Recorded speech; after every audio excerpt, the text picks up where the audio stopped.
Good morning, dear students. Yesterday we stopped with a depth interview. Actually, we concluded a class with projective techniques, various projective techniques like word association, cartoon or balloon test, storytelling test, role playing test, and all. We are going to have a concept of depth interview now to discuss. What is depth interview?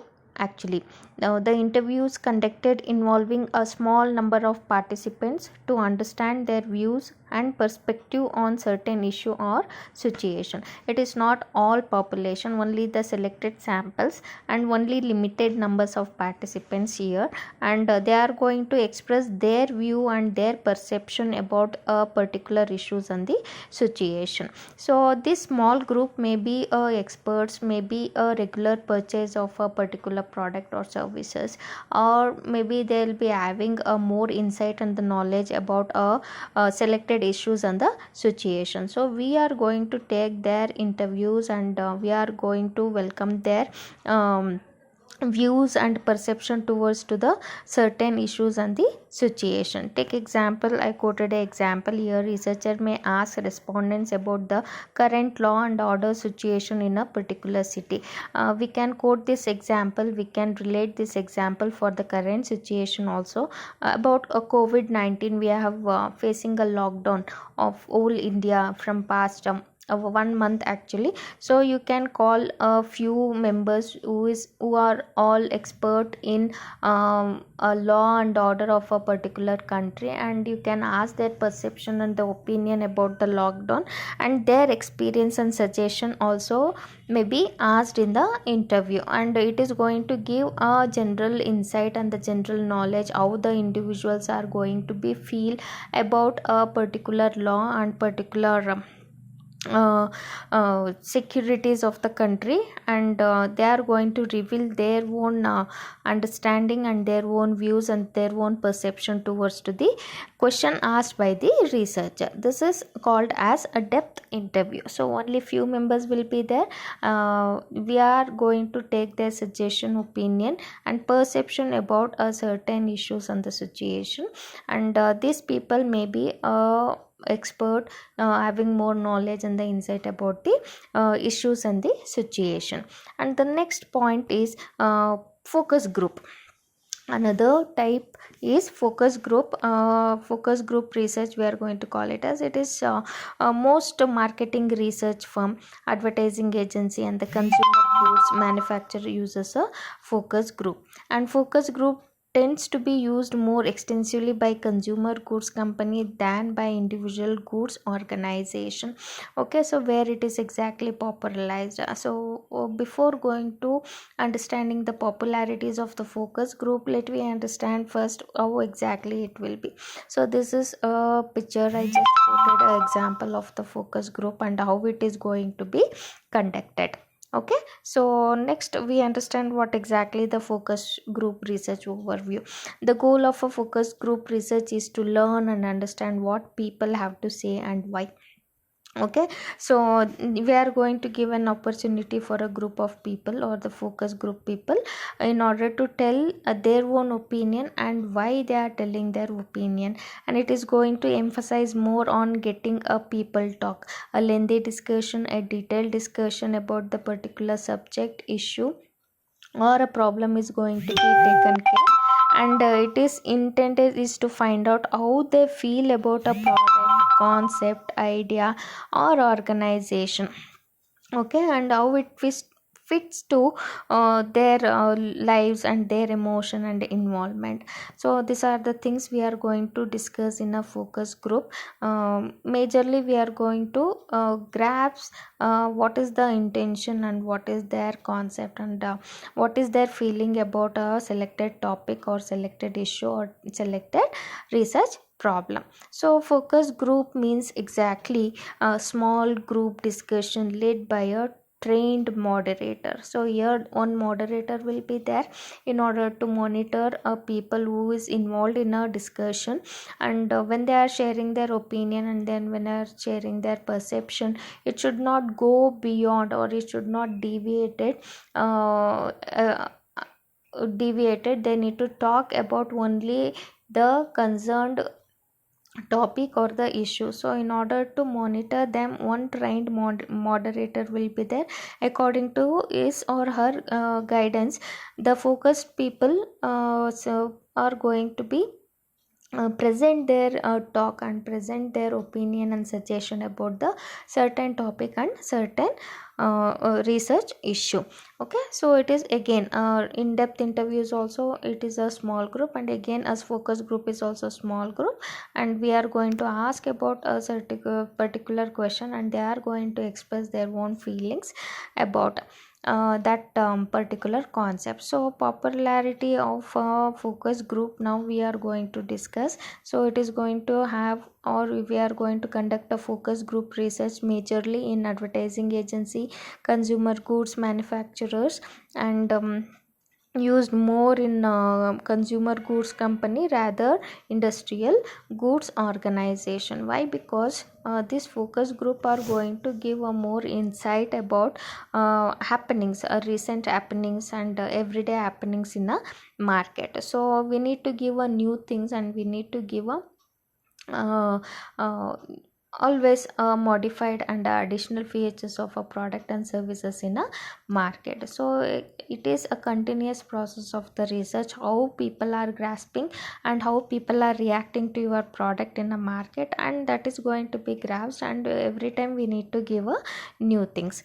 So the focus group is going to be help for a people who is doing a research in order to understand the customers needs and the wants, and it is going to help for the manufacturer to provide such kind of a goods and services which is required by the customers. So that is why it is popularized more in consumer goods rather than in industrial goods.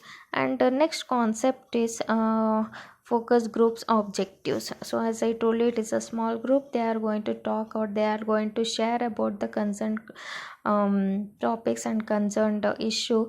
The major intention of conducting a focus group in group research is to generate an idea actually. So they'll be sharing their opinion, and people different from the different background, different tradition, different understanding and all. So their suggestion and their perception may leads for generating a new idea. So that is a major objective. And understand consumer vocabulary means the pulse of the consumers actually. So what exactly they are expecting, and these people are the representatives of the customers, and they are going to give their own views and the overviews of the particular concepts on the product, and it may helps to researcher to understand the needs and wants of the customer, and reveals a customer's needs, motive, perception, attitude towards the product and services. So that is what I told you in a second objective only. Understanding the consumer vocabulary means their motives, their perception. Okay, so this group tries to give a clarity about what exactly the customers are expecting, what is their needs and wants in a market. Okay, so this some more objectives are continuation of the objective, understanding findings from the quantitative studies. So the focus group is going to be understand the study through the quantitative studies only. So even though if it is a qualitative in nature, it is going to be collected in the form of quantitative studies only. And spot scores of marketing problems, sources of marketing problems. So it is majorly applicable in a marketing problem. As I told you, it is going to be implemented for the consumer goods. So it is going to identify the problems of marketing exactly, and it is going to spot out what exactly the problems they are facing in the market and how to tackle this. And they are the representative, and definitely they are going to give a review on customers and markets opinion in this particular forum. And next is develop questionnaire for a quantitative research. So it is helps to design a questionnaire what to be asked in a focus group research focus group research, and identify new advertising diagnose competitor strengths and the weakness. So these are all the major. So how this diagnose competitor strength and the weakness in the sense, so different people from the different background and different knowledge and the insight, when they come together, they may give a upcoming strategy, upcoming plan, upcoming actions of the competitors, and how to frame a strategy in order to tackle the competitors in a market. That insight also going to be provided by the focus group people. And some of the trends in a focus group research are telephone focus group. So call your respondent through conference calling and take their opinions, okay, and share their opinions and give some suggestion and developing some new ideas and all. And another one is video conference. Definitely the people, those who are not able to come for the designated venue to share their opinions and the facts and figures, let them come on video conference and can share their perception. They can share their opinion and they can give their suggestion through the video conference also. And next is online focus group, and that is connecting through using the internet. We are having a chat rooms and we are having a many applications now where exactly this focus group can be connected and they can share their views. Okay, so next is advantages of focus group and disadvantages of the focus group. Advantages is generation of the fresh idea among few members participating in a focus group research, who are all invited to present their perception and present their views in that particular research process. And client interaction, so interaction process will be there. It is not only one way communication, it will be two-way communication. Overall presented in a focus group research, they'll be exchanging their thoughts, they'll be exchanging their feelings, and just like interaction process. And versatility, why? Because people from different market, different background, different location, they'll be having different ideas to be presented there, and various different ideas are going to be pulled on, and we'll be having a versatilities, and it gives a better and much idea about a particular concepts and the problem. And ability to tap special respondents. So special respondents in the sense, if we are not reached a particular market, we are going to call it as an untapped market. Okay, so that information also going to be provided if there is any people participating in a focus group research. So these are all the major advantages. Next, coming to disadvantages is representatives of the population. We'll be having a huge population here, and only a few sample people will be gathered there in order to share their perception and the view. So it may not be having a equal ratios, where the population number will be huge and the selected focus group people are very small. May not be the accurate results going to be come out if you are depending only upon the focus group. And a subjective interpretation, why? Because everybody telling their feelings, perception and their opinion and the suggestion about a concerned topic and the concerned issue. So it is a subjective in nature, rather judgmental. And high cost per participant, so we need to call for the participant for a particular venue, for a particular day, particular time and all, and we need to facilitate them with all the aspects. So it is involve high cost, and we need to ensure that everybody will not be available on the same day. According to their adjustments, we need to make some modification in conducting a focus group interview. So these are all the major disadvantages of the focus group.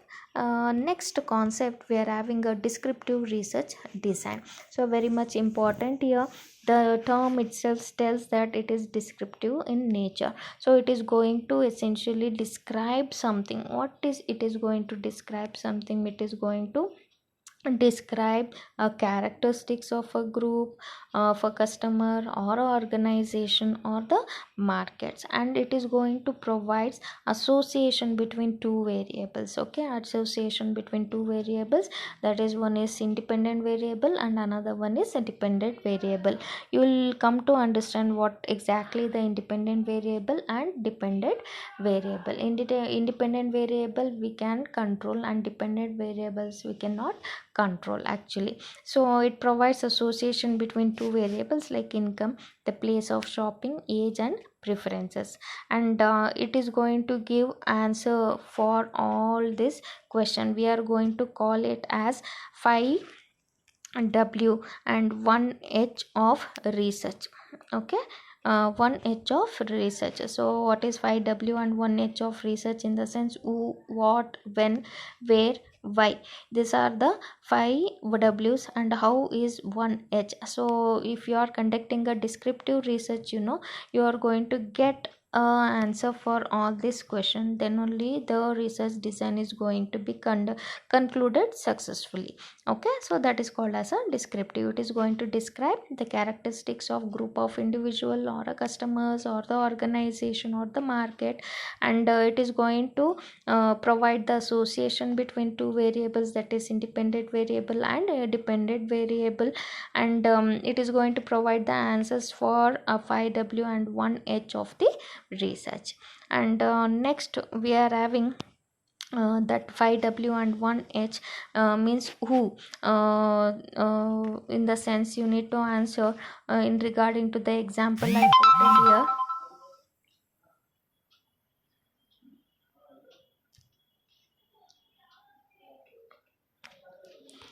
quoted here. That is what is that? Consider association of convenience store planning to open in a new outlet. The company wants to determine new shopping outlet, that is who, regarded as a shopper responsible for the success of the shop. Okay, so next one is what.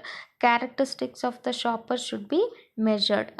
Age of the shoppers, income of the shoppers, residential address of the shopper, all this need to be considered, and you need to get answer for all these questions. And next, when shall we measure? When you are going to measure all this income, age and everything, either it is during a time of shopping or after the time of shopping. And where exactly you are going to measure the shoppers, whether inside the shop or outside the shop, and you can ask them to contact at the residence with the prior consent given by the respondent. And why? And definitely you want to measure them. Why do you want to measure the shoppers?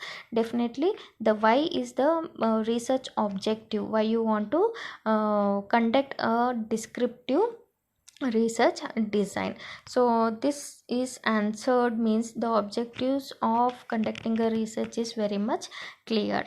And next one is how to measure. Either it is how to measure in the sense you are going to ask the shoppers, either it is your income or the age factor, or your job is going to influence you to do some shopping, or the outlet is nearby, that is why it is influencing you to do the shopping. You need to ask the questions, so the questions need to be clearly measured. So the questionnaires need to be prepared, either it is a structured questionnaire, discussed questionnaire, undiscussed questionnaire. Everything is going to be decided when you are having a question of how to measure. So this is how the connectivity of descriptive research design of answering all 5W and 1H, and this is how we are going to decide upon that 5W and 1H with the example of shopping outlets. So we'll be continue the descriptive research design in the next classes also.